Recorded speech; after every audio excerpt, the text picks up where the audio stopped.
नमस्कार दोस्तों, मैं रजनीश कुमार आप सभी का बहुत बहुत स्वागत करता हूं आपके अपने YouTube channel Rajneesh Ramesh official पर। दोस्तों, 2024 के लोकसभा चुनाव बहुत ही नज़दीक है और मार्च मार्च महीने में इन तारीखों का ऐलान हो जाएगा कि किस किस डेट में कहाँ कहाँ वोट पड़ने हैं। तो दोस्तों, हम सभी ने अपना अपना मत किसी न किसी एक उम्मीदवार को, किसी न किसी एक पार्टी के उम्मीदवार को देना ही है। तो मैं आज दोस्तों आपके लिए एक वीडियो बनाने जा रहा हूँ जिसमें मैं आपके सामने लोकसभा क्षेत्र एटा के बारे में बात करूँगा।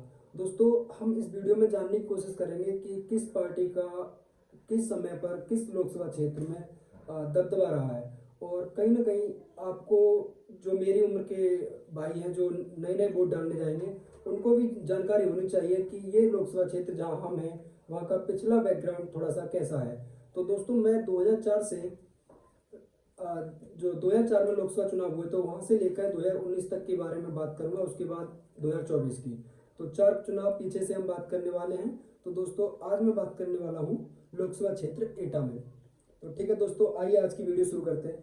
दोस्तों, बात की जाए अगर 2004 के लोकसभा चुनाव की, तो 2004 में देवेंद्र सिंह यादव, जो कि एटा से समाजवादी पार्टी के सिंबल पर चुनाव लड़े थे, और उन्होंने 2,76,156 मत प्राप्त किए और लगभग 47% मत प्राप्त करके उन्होंने समाजवादी पार्टी के सिंबल पर जीत दर्ज की।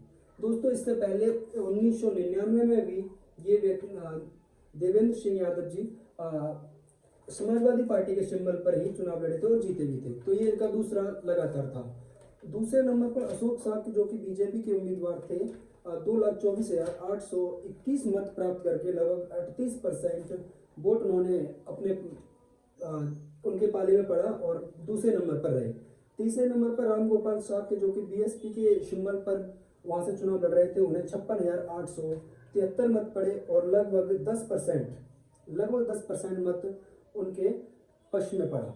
बात अगर 2009 की जाए तो 2009 के लोकसभा चुनाव में यहाँ से स्वर्गीय श्री बापू कल्याण सिंह जी यहाँ से चुनाव मैदान में थे और निर्दलीय उम्मीदवार थे वहां से वो 2009 में। तो ये पहले बीजेपी में थे, लेकिन बीजेपी से इनके थोड़े मनमुटाव होने के कारण इन्होंने अपनी खुद की पार्टी उसी समय पर बनाई थी, लेकिन ये वहां से निर्दलीय चुनाव लड़े। तो स्वर्गीय कल्याण सिंह जी ये निर्दलीय चुनाव लड़े और इन्होंने 2,75,717 मत प्राप्त किए और लगभग 48.75% मत के साथ ये वहां से विजयी हुए। दूसरे नंबर पर देवेंद्र यादव रहे। ये वही देवेंद्र यादव हैं जो यहाँ एसपी के सिंबल पर जीत दर्ज की। 1999 में एसपी के सिंबल पर जीत दर्ज की, लेकिन 2009 के चुनाव में ये समाजवादी पार्टी से अपने विचार न मिलने के कारण बीएसपी के सिंबल पर चुनाव लड़े थे। और बीएसपी के सिंबल पर जब इन्होंने चुनाव लड़ा तो इन्हें 1,47,749 मत मिली, जो कि लगभग 26% मत इनके पक्ष में पड़ा। तीसरे नंबर पर रहे श्याम सिंह साक्य, जो कि बीजेपी से उम्मीदवार थे, उन्हें 88,562 मत मिले। लगभग 15% मत इन्होंने इनके पाले में पड़ा। अगर मैं बात करूं 2014 के चुनाव में, तो 2014 के चुनाव में ये यहाँ पर मोदी जी की लहर थी और मोदी जी की लहर में स्वर्गीय श्री कल्याण सिंह बापू जी के बेटे राजवीर सिंह बीजेपी से चुनाव लड़ते हैं और ये बीजेपी के सिंबल पर चुनाव लड़े और इन्हें 4,74,978 मत मिले और इन्होंने 51% मत के साथ अपनी जीत सुनिश्चित की। दूसरे नंबर पर यहाँ पर देवेंद्र सिंह यादव, जो कि इस बार एसपी के सिंबल पर थे, उन्हें 2,73,977 वोट मिले और 29%, लगभग 29.5% मत उनके पाले में पड़ा और ये दूसरे नंबर पर है। तीसरे नंबर पर नूर मोहम्मद खान, जो कि बीएसपी के उम्मीदवार थे, 1,37,237 वोट, लगभग 14% मत इनके पाले में पड़ा। आइए भाइयों, अब आगे बात करते हैं 2019 के लोकसभा चुनाव के परिणामों की। तो 2019 में यहाँ से लगातार दूसरी बार भारतीय जनता पार्टी ने राजवीर सिंह राजू भैया पर यहाँ पे दाव खेला और उन्होंने बीजेपी सिंबल पर चुनाव लड़ते हुए 5,45,348 मत प्राप्त किए और लगभग 54.9% मत उनके पक्ष में पड़ा और लगातार दूसरी बार यहाँ से उन्होंने जीत दर्ज की। दूसरे नंबर की बात करें तो यहाँ से देवेंद्र यादव जी समाजवादी पार्टी प्लस बसपा गठबंधन, समाजवादी बसपा गठबंधन के प्रत्याशी थे और 4,22,000 678 मत, लगभग 42.5% मत उनके पक्ष में पड़ा और दूसरे नंबर पर रहे। अब बात करते हैं भाइयों 2024 के लोकसभा चुनाव की। 2024 के लोकसभा चुनाव की बात करूं तो भाइयों यहाँ से समाजवादी पार्टी ने अपना कैंडिडेट बदल दिया है और उनके जो यहाँ से नए कैंडिडेट हैं वो है देवेश साक्य। बीजेपी की बात की जाए तो अभी यहाँ से इनके कैंडिडेट का नाम घोषित तो नहीं हुआ है, लेकिन अगर मैं अपने मत की बात करूं तो मुझे लगता है कि इनका टिकट यहाँ से फाइनल है, क्योंकि अगर लगातार पिछले 3 चुनावों की बात की जाए तो ये लोकसभा क्षेत्र एटा की सीट इनके परिवार में है, क्योंकि 2019 और 14 में ये यहाँ से जीत चुके हैं और 2009 में इनके पिताजी स्वर्गीय श्री कल्याण सिंह बाबूजी यहाँ से जीते थे निर्दलीय। 2009 में इनके पिताजी यहाँ से निर्दलीय जीते थे, तो लगातार 3 बार से ये सीट इनके परिवार में है। और अगर 2024 के चुनाव की बात करें तो भाइयों लोकसभा क्षेत्र एटा में 5 विधानसभाएं आती हैं।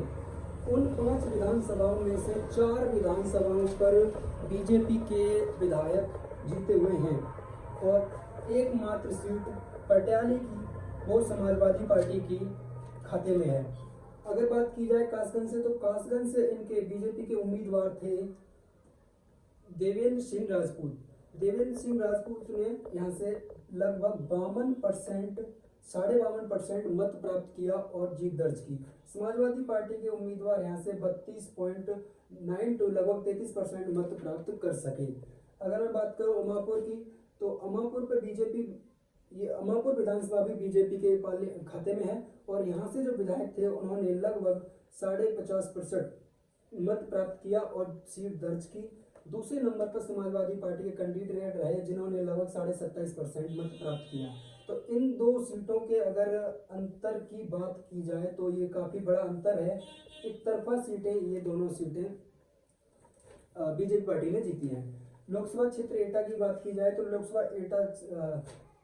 लोकसभा क्षेत्र एटा में एटा विधानसभा की बात की जाए तो यहाँ से बीजेपी प्रत्याशी ने लगभग 46% मत प्राप्त किए और समाजवादी पार्टी के प्रत्याशी यहाँ पर लगभग 38% मत प्राप्त कर सके। तो ये लगभग अंतर कहीं तक ठीक भी है, लेकिन ये 2 सीटें बहुत बड़े मार्जिन से बीजेपी ने जीती थी।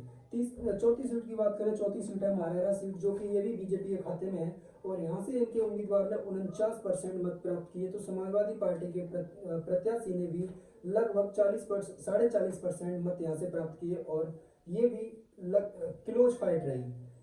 ये 2 सीटें क्लोज फाइट में रही, लेकिन ये 2 बड़े अंतर से जीती गई।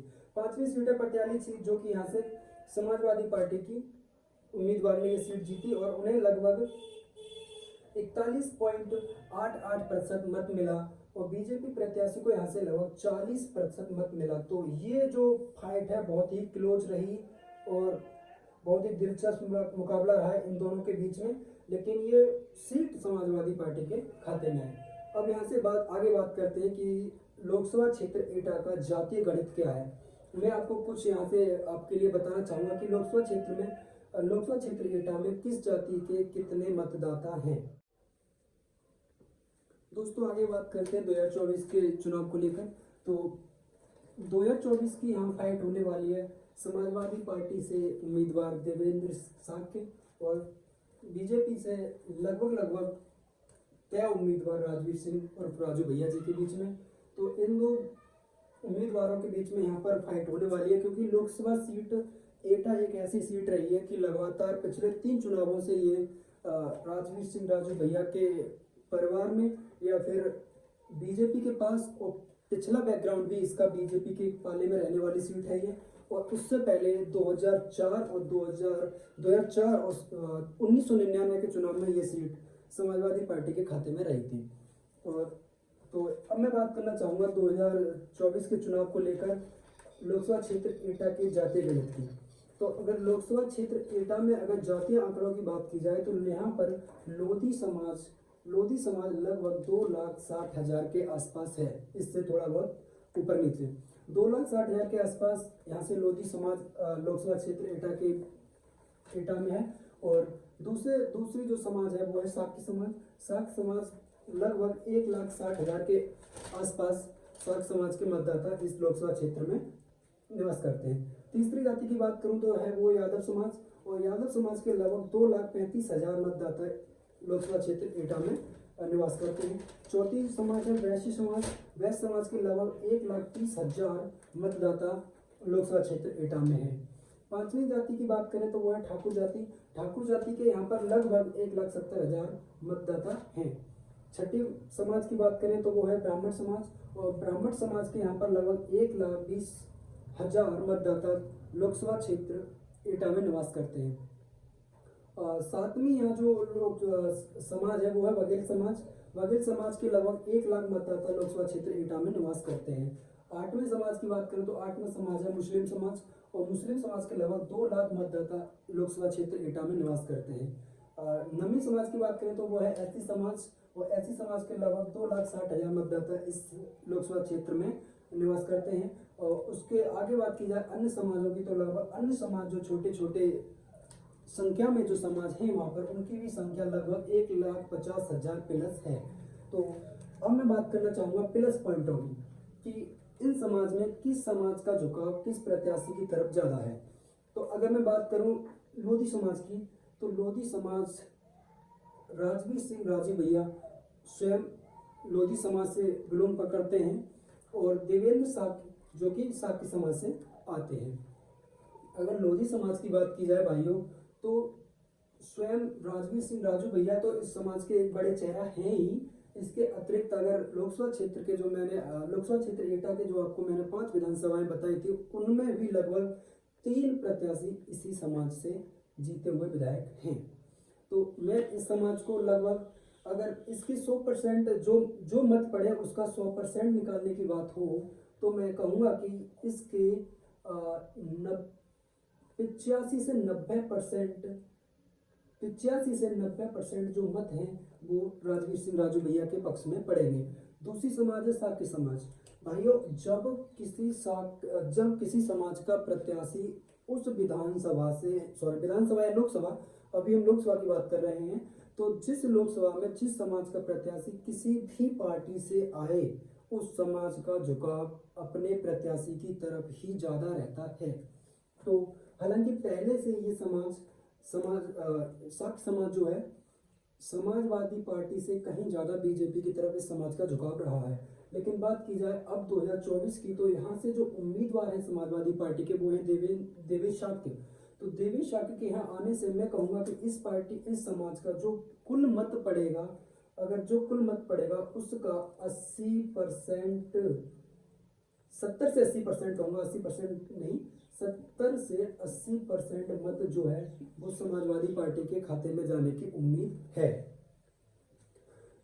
तीसरी समाज है जो हमारी यादव समाज है। यादव समाज की बात करूं तो यहाँ पर 2,35,000 मत हैं, और इस समाज का जो वोट पड़ेगा उसके 100% में से अगर मैं बांटने की कोशिश करूं तो मुझे लगता है कि 90 से 95% मत वो समाजवादी पार्टी कैंडिडेट यानी देवेश शाक्य के पक्ष में पड़ेगा, क्योंकि समाजवादी पार्टी और मुस्लिम समाज दो समाजवादी पार्टी का कोर वोट बैंक माना जाता है, और इसमें कोई दो राय नहीं है, ये बिल्कुल सच है। जो वोट पड़ेगा उसका 100% मानकर अगर हम मत निकालेंगे तो 90 से 95% मत देवेश शाक्य के पाले में पड़ेगा। अब मैं बात करता हूँ ठाकुर समाज की। ठाकुर समाज मुझे कहना नहीं चाहिए, लेकिन मैं जब बात कर रहा हूँ जाति आंकड़ों की तो आपसे कहना चाहूँगा कि यूपी में विधानसभा चुनाव में जो विधानसभा दल के नेता हैं आदरणीय श्री योगी आदित्यनाथ जी, हालांकि वो संत मत के व्यक्ति हैं, लेकिन अगर उनके समाज की बात की जाए तो संत मत धारण करने से पहले कहीं ना कहीं वो ठाकुर समाज से बिलोंग करते हैं। तो इस समाज का मैं झुकाव बीजेपी की तरफ ज्यादा मानता हूँ। इस समाज के अगर जो कुल वोट पड़ेगा उनकी बात की जाए तो लगभग 70% वोट, जो इनका कुल वोट पड़ेगा उसका 70% वोट कहीं ना कहीं राजवीर सिंह राजू भैया के पाले में जाने की उम्मीद है। छठा समाज है हमारे पास ब्राह्मण समाज। ब्राह्मण समाज के लगभग 1.25 लाख मतदाता इस लोकसभा क्षेत्र में निवास करते हैं। अगर इनकी मत की बात की जाए तो मैं इनको 60-40 में तोड़ना चाहूंगा। 60-40 में मुझे लगता है कि 60% ये बीजेपी के पक्ष में होंगे और 40% ये समाजवादी पार्टी के खाते में आ सकते हैं, क्योंकि यहाँ पे जो रणनीति है, मैं कई बार उधर गया हूँ और मैंने वहाँ के जो राजनीति से संबंध रखने वाले बड़े बुजुर्ग और अच्छे जानकार हैं राजनीति के विषय, अगर मैंने इस बारे में थोड़ी जानकारियाँ जुटाई हैं तो मुझे लगता है कि ब्राह्मण समाज इस बार 60% बीजेपी के पाले में और 40% मतदाता जो कुल मत पड़ेंगे उनके 60% बीजेपी के पाले में और 40% समाजवादी पार्टी। ये कुछ कम भी हो सकता है, इधर 65 हो जाए इधर 35 हो जाए तो वो थोड़ा अलग है, उसको हम निश्चित नहीं कर सकते कौन सा किधर है। बघेल समाज की बात की जाए तो ये लगभग 50-50% रहने के चांस हैं, क्योंकि बघेल समाज की अगर मैं डिस्ट्रिक्ट अलीगढ़ की बात करूं तो डिस्ट्रिक्ट अलीगढ़ में समाजवादी पार्टी से जिला अध्यक्ष लक्ष्मी धनखड़, जो कि इस समाज का बड़ा चेहरा है समाजवादी पार्टी के अंदर। कुछ ही समय में उनका बहुत अच्छे से ग्रोथ हुआ है समाजवादी पार्टी में, और अभी जिला अलीगढ़ से जिला अध्यक्ष हैं वो लक्ष्मी धनखड़ जी। और मुझे पूरा विश्वास है कि जब चुनाव होगा तो वो लोकसभा क्षेत्र एटा में कम से कम 1 से 2 रैलियां जरूर करेंगी।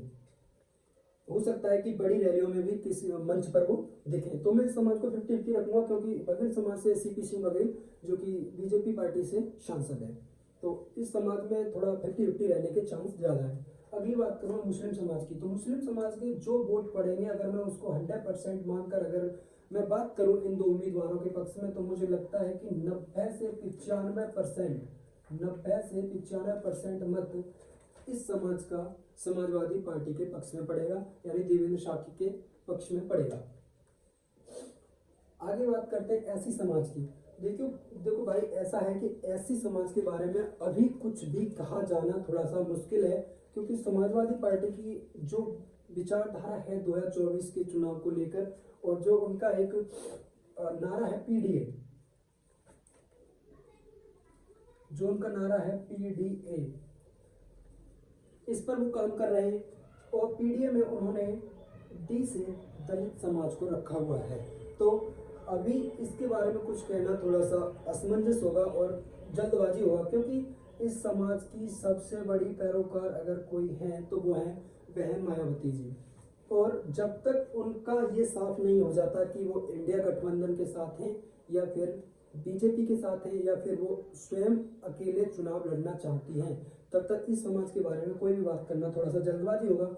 क्योंकि 2022 के विधानसभा चुनाव में भी हमने देखा है कि इस समाज का बहुत बड़ा वोट परसेंटेज, हालांकि विधानसभा चुनाव में बीएसपी की सीट सिर्फ एकमात्र सीट निकली, लेकिन इस समाज का जो बहुत बड़ी संख्या में वोट परसेंटेज बहन मायावती जी के साथ या उनकी पार्टी के पक्ष में ही रहा है। तो इस समाज के बारे में थोड़ा जल्दबाजी हुआ कुछ भी कहना, ये समय के साथ तय होगा। अगर बहन जी इंडिया गठबंधन में आती हैं तो ये इस समाज का झुकाव कहीं ना कहीं देवेश शाक्य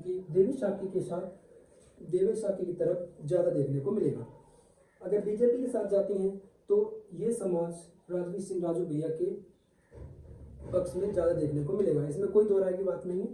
बात करें अन्य की, तो अन्य के बारे में कहना कुछ भी थोड़ा जल्दबाजी होगा, क्योंकि अन्य समाजों में क्या होता है कि जो छोटे छोटे समाज होते हैं, छोटे समाज नहीं, गलत वर्ड बोल दिया, छोटे समाज नहीं, जो छोटी संख्या में जिन समाजों की वहाँ आबादी होती है, उनका किस पार्टी की तरफ कैसा मत रहेगा वो उनके छोटे छोटे जो अपने क्षेत्र के नेता होते हैं उन पर डिपेंड करता है। हालांकि दोनों ही पार्टियां इस समाजों के बीच में अपने अपने नेताओं को जोड़ देने के लिए बोल रही होंगी, क्योंकि जब इन जो पार्टी के अन्य नेता होते हैं उनका इन छोटी छोटी संख्या में निवास कर रही जातियों पर इफेक्ट पड़ता है। ठीक है, अब मैं बात करना चाहूँगा यहाँ से थोड़ा सा आगे कि किसकी जीत के कितने चांस हैं। तो मैं अगर भाइयों जो मैंने ये डाटा इकट्ठा किया है वो इंटरनेट और जो लोकसभा क्षेत्र एटा के जानकार हैं, जो राजनीति में एक्टिव व्यक्ति हैं, उनसे जानने के बाद, उनसे जानकारी करने के बाद जो डाटा इकट्ठा किया मैंने, जो आपके सामने मैंने पेश किया है, वो डाटा इंटरनेट के माध्यम से और वहाँ के जो लोग राजनीति में एक्टिव हैं उनका लगभग लंबा अरसा एक राजनीतिक विचारधारा में और एक राजनीतिक बीता है, तो वहाँ से मैंने ये सब चीज़ें इकट्ठा की हैं। और जो मैंने आपको बताया कि समाज का किस तरफ झुकाव हो सकता है, तो मैं लगभग पिछले 10 दिनों से इसी लोकसभा क्षेत्र के लोगों से लोकसभा क्षेत्र एटा के लोगों से बात कर रहा था बराबर, किसी से फ़ोन के माध्यम से, किसी से जैसे जैसे संबंध है हमारे, हर समाज के लोगों से बात करने के बाद मैंने ये डाटा इकट्ठा किया। उसके बाद मैं इस निष्कर्ष पर निकला हूँ। हालांकि ये डाटा निश्चित नहीं है कि जैसा मैंने बोला है वैसा ही होगा, लेकिन एक ओवरव्यू देने की मैंने कोशिश की है आपके लिए। अगर अब बात की जाए 2024 के चुनाव की प्रेजेंट सिचुएशन को देखते हुए, तो मैं इस निष्कर्ष पर निकला हूं कि ये सीट अभी